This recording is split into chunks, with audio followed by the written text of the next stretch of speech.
Bismillahirrahmanirrahim. Assalamualaikum warahmatullahi wabarakatuh. Selamat pagi teman-teman semua. Baik, perkenalkan nama saya Mita Hirunisa. Di sini saya sebagai presentan dari tingkat kelas 1C. Di sini saya akan memaparkan materi mengenai adaptasi, jijas, dan penuaan sel. Sebelum lanjut, apakah teman-teman semua ada yang sudah mengetahui apa itu jijas, penuaan sel, dan adaptasi? Baik, kita akan ulas bersama-sama.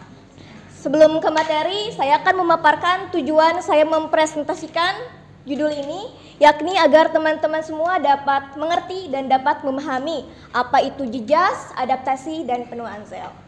Nah, langsung saja ke materi. Baik, kita akan memaparkan materi mengenai adaptasi. Adaptasi menurut Lamarck adalah penyesuaian diri makhluk hidup terhadap perubahan lingkungan, baik itu secara fisiologis maupun secara patologis. Nah, tapi kita akan di sini akan mengulik mengenai adaptasi sel. Nah, adaptasi sel yakni kemampuan di mana sel dapat mengatur dirinya dengan cara mengubah struktur dan fungsinya sebagai respon terhadap berbagai kondisi fisiologis maupun secara patologis. Nah, adaptasi juga merupakan tahapan antara sel yang normal dan sel yang sakit. Adaptasi dapat dibagi menjadi dua bagian, yakni ada adaptasi fisiologis dan adaptasi morfologis. Nah, selanjutnya ada tipe-tipe adaptasi. Yang pertama ada hipertrofi, yang kedua ada hiperplasia, yang ketiga ada metaplasia, dan yang terakhir ada atrofi.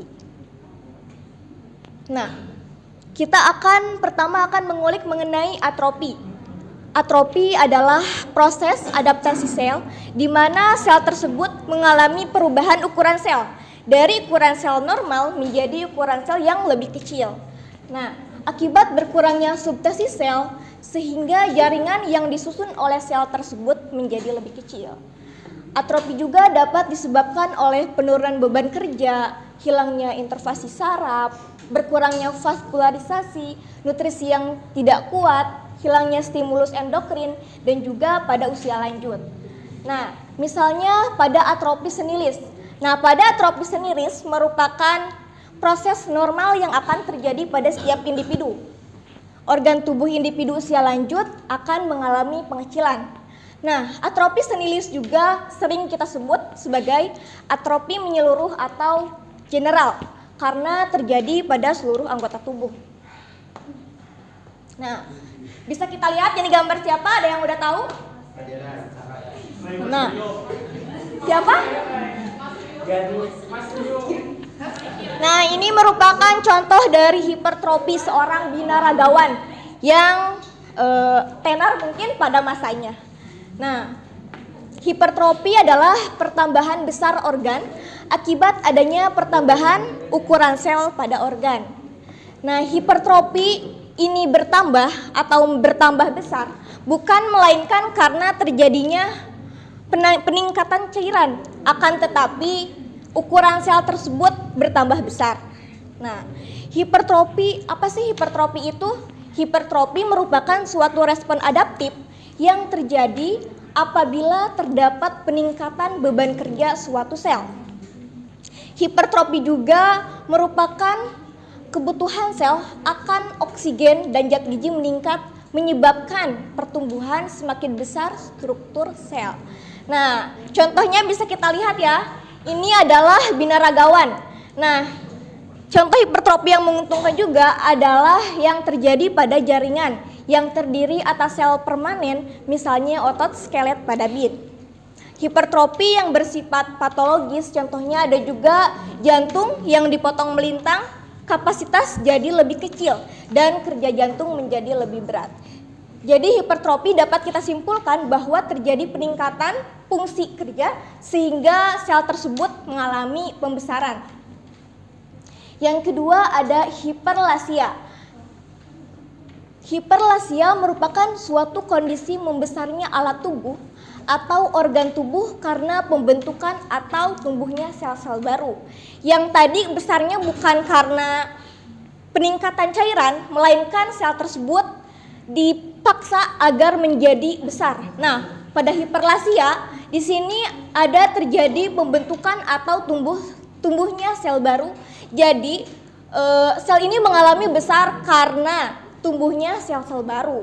Nah, hiperplasia adalah pertambahan jumlah sel dalam suatu jaringan atau organ sehingga organ tersebut menjadi lebih besar ukurannya dari ukuran sel normal.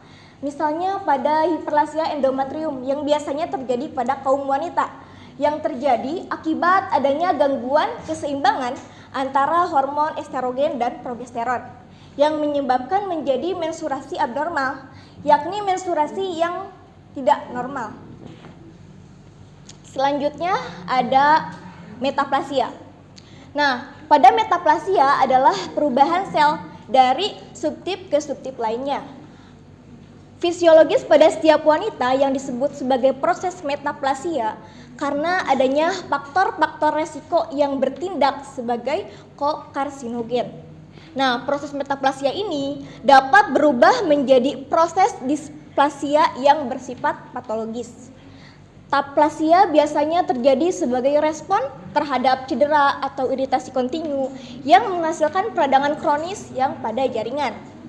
Nah, poin yang kedua yakni dengan mengalami metaplasia, sel-sel yang lebih mampu bertahan terhadap iritasi dan peradangan kronik akan menggantikan jaringan semula. Contohnya, metaplasia yang paling umum adalah perubahan sel saluran pernapasan dari sel epitel kolumner bersilia menjadi sel epitel squamosa, bertingkat sebagai respon terhadap merokok pada jangka panjang. Nah, ini khususnya untuk kaum laki-laki ya. Nah, contoh yang kedua yakni dapat kita amati pada kasus kanker serviks, pada perubahan sel kolumnar endoservix yang menjadi sel squamosa extracervix terjadi. Nah, selanjutnya kita akan membahas mengenai jejak sel. Apa sih yang dimaksud dengan jejak sel? Yakni jejak sel merupakan keadaan di mana sel tersebut beradaptasi secara berlebihan maupun sebaliknya.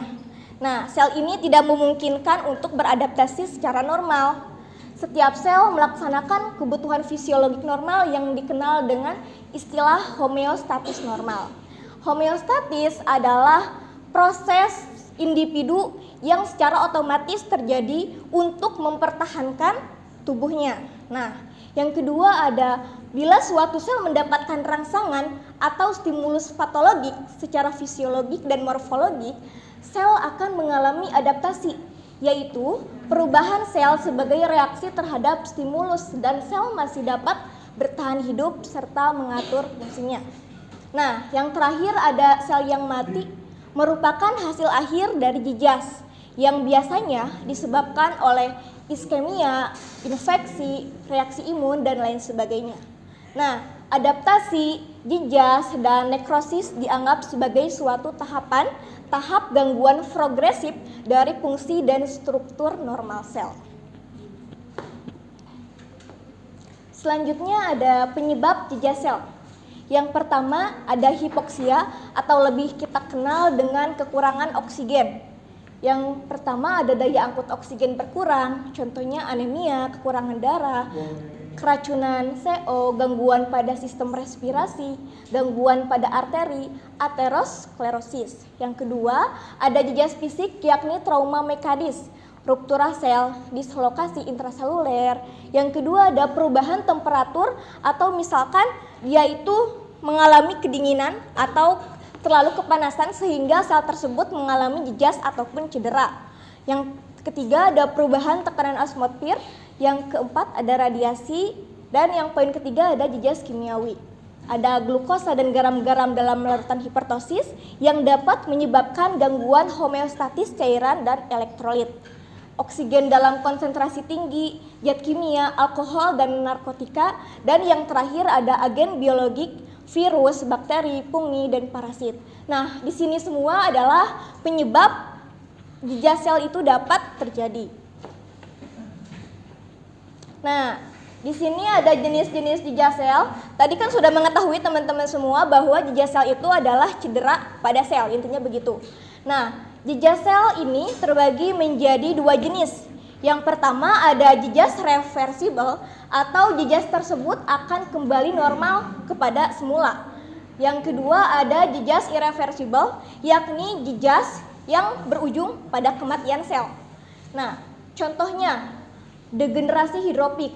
Nah, degenerasi ini menunjukkan adanya edema intraseluler, yaitu adanya peningkatan kandungan air pada rongga-rongga sel. Selain peningkatan kandungan air pada mitokondria dan retikulum endoplasma. Pada mola hidatidosa terlihat banyak sekali gros atau gerombolan mola yang berisi cairan. Mekanisme yang terjadi generasi ini yaitu kekurangan oksigen karena adanya toksik dan karena pengaruh osmotik. Poin yang kedua yakni jejas irreversible atau nanti akhirnya itu akan mengalami sel tersebut mengalami kematian. Terdapat dua jenis jejas irreversible atau kematian sel, yaitu apoptosis dan nekrosis. Nah, apoptosis merupakan kematian sel yang terprogram. Sedangkan nekrosis merupakan kematian sel atau jaringan pada tubuh yang hidup di luar kendali. Sel yang mati pada nekrosis akan membesar, kemudian hancur dan lisis pada suatu daerah yang merupakan respon terhadap inflamasi menurut Lumonga 2008. Jadi perbedaan apoptosis dan nekrosis terletak pada terkendali atau tidaknya kematian sel tersebut. Yang poin terakhir ada penuaan sel. Penuaan seluler adalah kompensasi yang menguntungkan dalam menanggapi kerusakan yang mempercepat penuaan ketika jaringan kehilangan kapasitas regeneratif mereka. Proses penuaan sel yakni selama penuaan terjadi perpendekan telomer pada berbagai jaringan. Hal ini dimodulasi oleh adanya stres oksidatif akibat terakumulasinya radikal bebas di dalam suatu sel. Nih, ini adalah poin-poin yang menyebabkan penuaan sel itu dapat terjadi. Yang pertama, karena aktivitas sel menurun, stres oksidatif di dalam sel. Nah, ini merupakan penyebab progres aging mitokondria yang menghasilkan ROS atau reaktif oksigen spesies, memegang peranan dalam proses aging suatu organisme. Yang kedua ada superoksida dalam konsentrasi tertentu dapat menurunkan daya tahan tubuh organisme invertebrata pada mamalia. Pembenaan antioksidan terbukti dapat mencegah disfusi pada organ-organ. Yang terakhir ada penurunan aktivitas OXPHOS atau oksidatif fosforation menyebabkan penuaan sel akumulasi mutasi mtDNA yang meningkat. Sejalan dengan bertambahnya umur juga dapat mempercepat penuaan sel. Nah, mungkin paparan mengenai adaptasi, jejas, dan penuaan sel dicukupkan sekian. Mohon maaf apabila ada kekurangan. Terima kasih atas perhatiannya. Wassalamualaikum warahmatullahi wabarakatuh.